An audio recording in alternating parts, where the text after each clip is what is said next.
Hello everyone, তোমরা সবাই কেমন আছো? আশা করছি খুব ভালো আছো আর আমিও অনেক ভালো আছি। আজ হলো 21শে জানুয়ারি। আজকে আমি গিয়েছিলাম কলেজে, আর কলেজে গিয়েই কিন্তু আমার অনেক কাজ ছিল। তার সাথে যা যা করলাম সবই তোমাদের সাথে শেয়ার করব। ভিডিওতে আজকে আমার ভয়েসটা হয়তো একটু অন্যরকম লাগতে পারে, কারণ আজকে 22 তারিখ। আজকে আমি ভয়েস ওভার দিচ্ছি, আর আজকে আমি কিন্তু এখন আমার বাড়িতে নেই, আমি এসেছি আমার বাপের বাড়িতে। আসার সময় কিন্তু আমি আমার মাইকটা নিয়ে আসিনি, তার জন্য হয়তো ভিডিওতে তোমাদের ভয়েসটা অন্যরকম লাগতে পারে। যাই হোক, সেটা একটু অ্যাডজাস্ট করে নিও। এখন আমি কলেজের ভিতরেতে চলে এসেছি, আর এখন যাব ক্লাসরুমে আমার আজকে কাজ আছে। আমার আজকে একটা ইন্টারনাল এক্সাম আছে, তার সাথে প্রজেক্ট জমা আছে। এসে দেখি কলেজে কিন্তু আজকে বেশ ভিড় ছিল, কারণ তো ওই যে একটাই বললাম তোমাদের, আজকে অনেকগুলো কাজ আছে। তো আমার যেমন আছে প্লাস সবারই আছে, তার জন্য আজকে বেশ ভালোই ভিড় ছিল কলেজে। আর এইদিকে আমার বান্ধবীদের অবস্থা দেখো, মানে ক্যামেরার সামনে এত ভাব মারে এরা, কি বলবো আর তোমাদের, মানে ভাব মারাতে এরা একদম এক্সপার্ট। সত্যি বলতে সবার সাথে যখন একসাথে হই তখন কে কি যে করি তার কোনো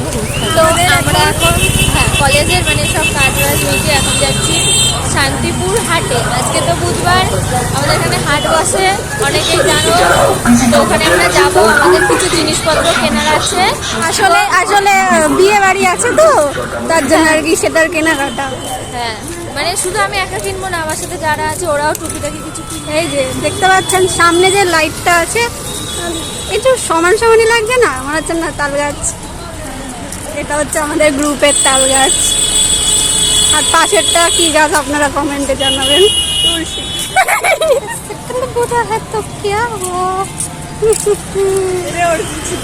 আজ আমার ব্লগের বেশিরভাগ ক্লিপই কিন্তু আমার বান্ধবী, এই যে চশমিশ বান্ধবী, ওই নিয়ে দিয়েছিল। আর দেখো আজকে বেরিয়ে দেখছি সামনেই তো সরস্বতী পুজো, আর অনেক সরস্বতী ঠাকুর রাস্তায় সব বিক্রি হচ্ছিল, কি সুন্দর সুন্দর মূর্তি দেখো। আর রাস্তায় বেরিয়ে যদি ভগবানের সাথে দেখা হয় তাহলে তো সবকিছু ভালোই হয়। গল্প করতে করতে আমরা সবাই মিলে চলে এসেছিলাম হাটে, আর আজকে হাটেও কিন্তু বড্ড ভিড় ছিল। সামনেই অনেক বিয়ের ডেট আছে, তার উপরে আছে সরস্বতী পুজো, তো সেই জন্যই মনে হয় অনেকটা ভিড় হয়েছিল। এখানকার কালেকশনও মোটামুটি ভালোই ছিল, আর জানো তো ব্লাউজের দামও মোটামুটি ছিল, বাট কিছু কিছু জিনিসের দাম অতিরিক্ত বলছিল, মানে সেগুলো হয়তো দোকানে গেলে আরো একটু কমে পাওয়া যায়, বাট হাটে এখানে একটু বেশি বলছিল, আমার যেটা মনে হয়েছিল।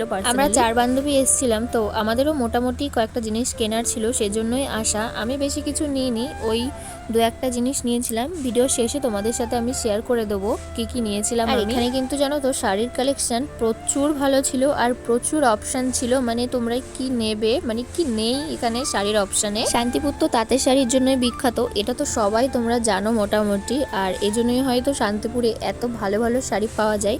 এখানে কিন্তু উইন্টার কালেকশনও মোটামুটি ভালোই ছিল।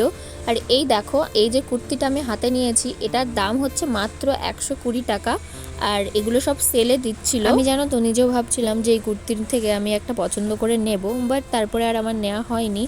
আর এখন সব কেনাকাটা কমপ্লিট করে এখন একটু সবাই মিলে ঘুগনি খেয়ে নিচ্ছি, খিদেও পারছিল, তার জন্য বাড়ি আস্তে আস্তে তো মোটামুটি প্রায় 2:30-3টে মতো বেজে গেছিলো। তো এখন বাড়ি আসার পরে হেয়ার ওয়াশও করার ছিল, তো সেটাই করে নিয়েছি। আর এই দেখো এই সেটটা নিয়েছিলাম, আর তার সাথে আমি হাইনেকটাও নিয়েছি। কেমন লাগলো তোমাদের এই ভিডিওটা অবশ্যই কমেন্ট করে জানিও।